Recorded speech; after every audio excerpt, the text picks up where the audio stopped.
Hazvina kumira zvakanaka Chiwenga in soup for diverting presidential drought relief program food aid. Nyaya ndikusangana nayo panapa yakamira yakadai somhuri yeZimbabwe. 2 ZANU-PF activists from Mashonaland West Province are in trouble for allegedly diverting drought relief food relations means for Nyabira villagers. The duo of Prosper Chiwenga and Philemon Mudombo 51 were arraigned before the Norton Magistrate Court facing theft charges. Accused person will be back in court soon for bail ruling.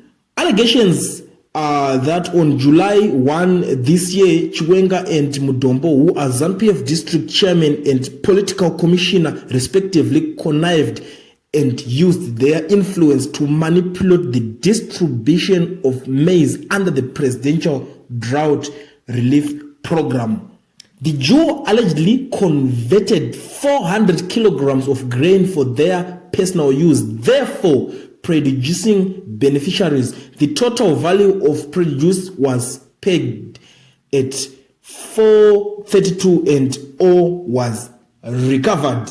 Inenge yatotanga nyaya yacho mweya wevarume vaya vaya vekumbopuwa mari vakanodya yembudzi uya wakutobata. Ndokana ndakazvitaura inini ndikati vanhu vazhinji vamuri kuona vanoenda vachinohwanda vachinodomira neZANU-PF vazhinji vacho dzinenge dziri mbavha, asi chinoitika chekuti vakamboonawo pane anenge akava inspire kuita zvinhu izvozvo, saka vanenge vakuti saka ndonzira yacho, saka ndoita sei kuti ndizova safe ndiite pazvinhu zvangu pakuba kwandichida kuita kana kuti kuvhara kwandichita ati regedza ndipinde ndobva ndazviita ndiri munhu weZANU-PF ndotanga kuti ndiri kusapota ZANU-PF. So vanenge vafunga kuti ende haya kana tikangodaro hatisungwe, ndo nyaya iri kuitika. Vanhu vakana mbavha asi malevels ekuba chete ndo ari kusiyana.